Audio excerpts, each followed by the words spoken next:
2, verset 20. Et l'Éternel Dieu forma de la terre tous les animaux des champs et tous les oiseaux des cieux. Il les fit venir vers l'homme pour voir comment il les nommerait. Et tout nom que l'homme donna à un être vivant fut son nom. Dans le jardin d'Éden, Adam était en parfaite communion avec Dieu.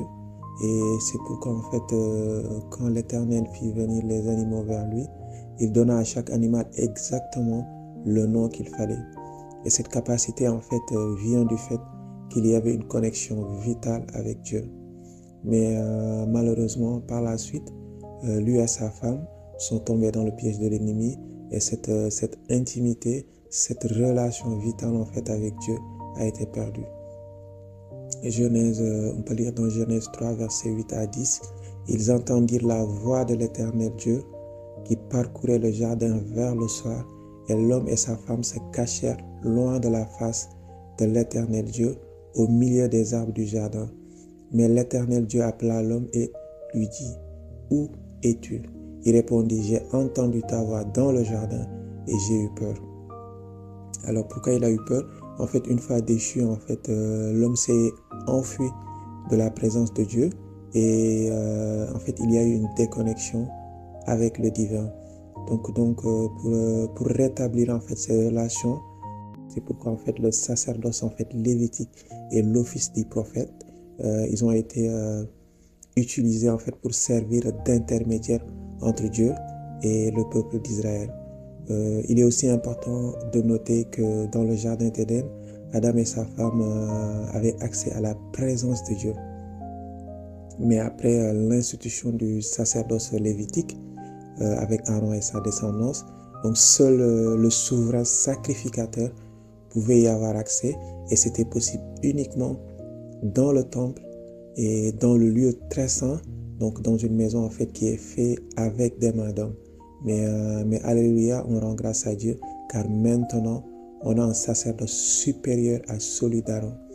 Hébreux 7, verset 17, car ce témoignage lui est rendu, tu es sacrificateur pour toujours selon l'ordre de Melchizedek. Le verset 22, on peut lire, Jésus est par cela même le garant d'une alliance plus excellente. Alléluia. Alors, pourquoi Jésus est le garant d'une alliance plus excellente? On peut citer plusieurs raisons, mais on va se limiter en fait au topic de cet épisode. Amen. Premier épître de Paul aux Corinthiens, chapitre 3, verset 16. Ne savez-vous pas que vous êtes le temple de Dieu et que l'Esprit de Dieu habite en vous? Comme discuté plus haut, après la chute de l'homme et l'institution du sacerdoce lévitique, une maison en pierre faite avec des mains d'hommes a été construite pour l'Éternel. Mais en Christ, c'est maintenant notre corps qui est le temple de Dieu. Pourquoi? Parce qu'en fait, on a reçu la promesse de Dieu, l'Esprit Saint. Donc, Éphésiens chapitre 1, verset 13. En lui, vous aussi, après avoir entendu la parole de la vérité, l'évangile de votre salut, en lui, vous avez cru et vous avez été scellés du Saint-Esprit qui avait été promis. Donc, on peut voir l'implication en fait de cette réception de cette promesse dans le premier épître de Paul aux Corinthiens, chapitre 6, verset 19. Ne savez-vous pas que votre corps est le temple du Saint-Esprit qui est en vous, que vous avez reçu de Dieu et que vous ne vous appartenez point à vous-même. Donc, du coup, en fait, pour accéder maintenant à la présence de Dieu et communiquer avec lui, on n'a plus besoin, en fait, d'un temple en pierre ou passer par un prophète ou un sacrificateur lévitique. Alléluia. Et en tant que chrétien, on est chacun un temple de Dieu. Il est maintenant donc possible d'être directement en communion avec lui. Alors, c'est quoi être en communion avec Dieu? Le mot grec dans le Nouveau Testament est koinonia, donc qui signifie partenariat ou partage en commun ou communion. Donc le mot est utilisé plusieurs fois dans la Bible, dans différents contextes, Et à partir de là, en fait, on peut définir la communion avec Dieu comme une unité d'intention avec lui en toutes choses. Donc, c'est vraiment être un ami proche de Dieu, c'est le connaître personnellement.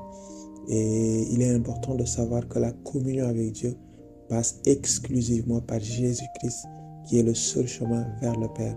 Jean 14, verset 6. Je suis le chemin, la vérité et la vie. Nul ne passe au Père que par moi.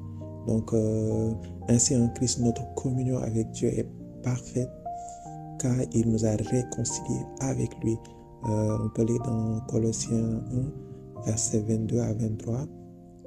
Et vous qui étiez autrefois étrangers et ennemis par vos pensées et par vos mauvaises œuvres, il vous a maintenant réconciliés par sa mort dans le corps de sa chair pour vous faire connaître devant lui saint, irrépréhensible et sans reproche.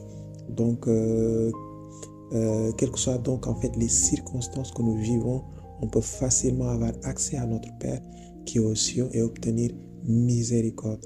Hébreux 7, verset 16. Approchons-nous donc avec assurance du trône de gloire, afin d'obtenir miséricorde et trouver grâce pour être secourus dans nos besoins. Alléluia. Regardons à présent deux ennemis de notre communion avec Dieu. Donc le premier, c'est vivre selon la chair. Romains 8, verset 7. Car l'affection de la chair est inimité contre Dieu, parce qu'elle ne se soumet pas à la loi de Dieu et qu'elle ne le peut même pas. Or, ceux qui vivent selon la chair ne sauraient plaire à Dieu. Le deuxième ennemi de notre communion avec Dieu, c'est l'amitié avec ce monde. Jacques 4, verset 4. Ne savez-vous pas que l'amour du monde est inimité contre Dieu? Celui donc qui va être ami du monde sera ennemi de Dieu. Donc, faut savoir que vivre selon la chair ou se lier d'amitié avec le monde, c'est vivre dans les ténèbres. Alors que Dieu, il est lumière et la lumière ne peut avoir de communion en fait avec les ténèbres. C'est pourquoi dans le premier épître de Jean, chapitre 1, verset 6 à 7, on nous dit si nous disons que nous sommes en communion avec Dieu et que nous marchons dans les ténèbres, nous mentons et nous ne pratiquons pas la vérité.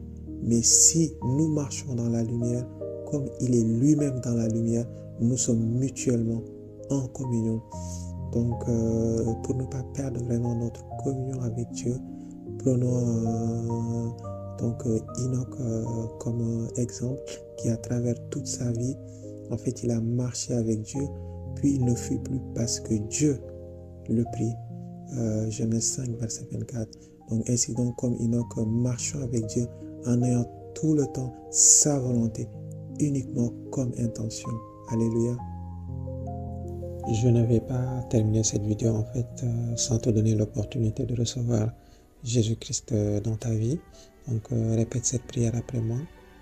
Père très saint, j'avoue que je suis un pécheur, en ce que j'ai péché souvent dans mes pensées, paroles et actes.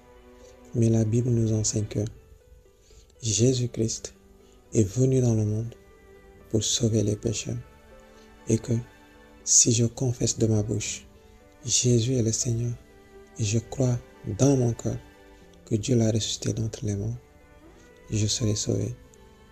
Ainsi donc, en ce moment même, je confesse de ma bouche que Jésus est le Seigneur et je crois dans mon cœur que Dieu a ressuscité Jésus de la mort et qu'il est vivant.